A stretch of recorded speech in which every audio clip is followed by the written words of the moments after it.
بسم الله الرحمن الرحيم يا أيها المدثر قم فأنذر وربك فكبر وثيابك فطهر والرجز فاهجر ولا تمنن تستكثر ولربك فاصبر فإذا نقر في الناقور فذلك يومئذ يوم عسير على الكافرين غير يسير ذرني ومن خلقت وحيدا وجعلت له مالا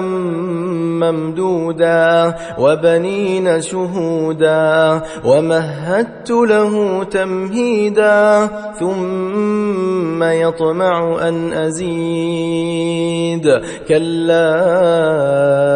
إنه كان لآياتنا عنيدا سأرهقه صعودا إنه فكر وقدر فقتل كيف قدر ثم قتل كيف قدر ثم نظر ثم عبس وبسر ثم أدبر واستكبر فقال إن هذا إلا سحر يؤثر إن هذا إلا قول البشر سأصليه سقر وما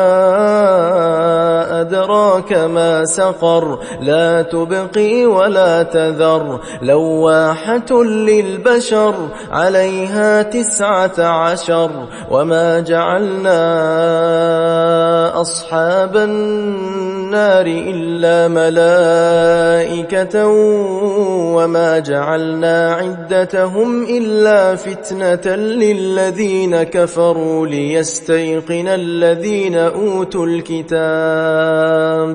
ليستيقن الذين أوتوا الكتاب ويزداد الذين آمنوا إيمانا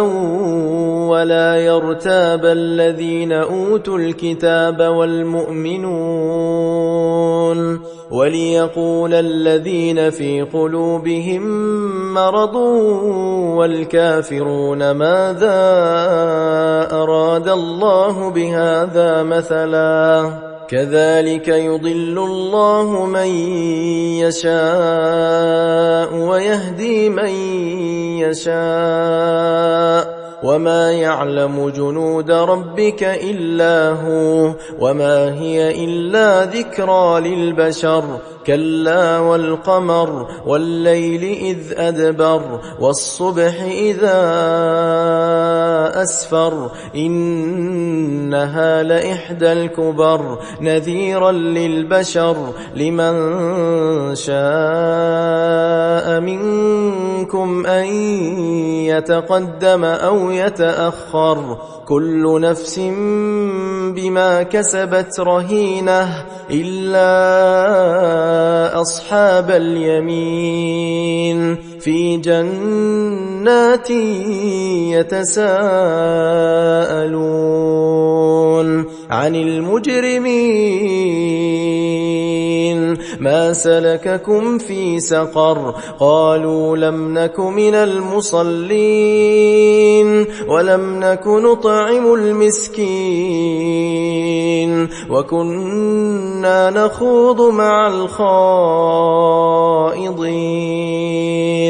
وكنا نكذب بيوم الدين حتى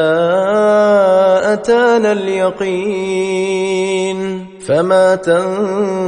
تنفعهم شفاعة الشافعين فما لهم عن التذكرة معرضين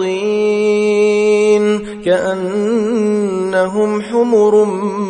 مستنفرة فرت من قسورة بل يريد كل امرئ منهم أن يؤتى صحفا منشرة كلا بل لا يخافون الآخرة كلا إنه تذكرة فمن شاء ذكره وما يذكرون إلا أن يشاء الله هو أهل التقوى وأهل المغفرة.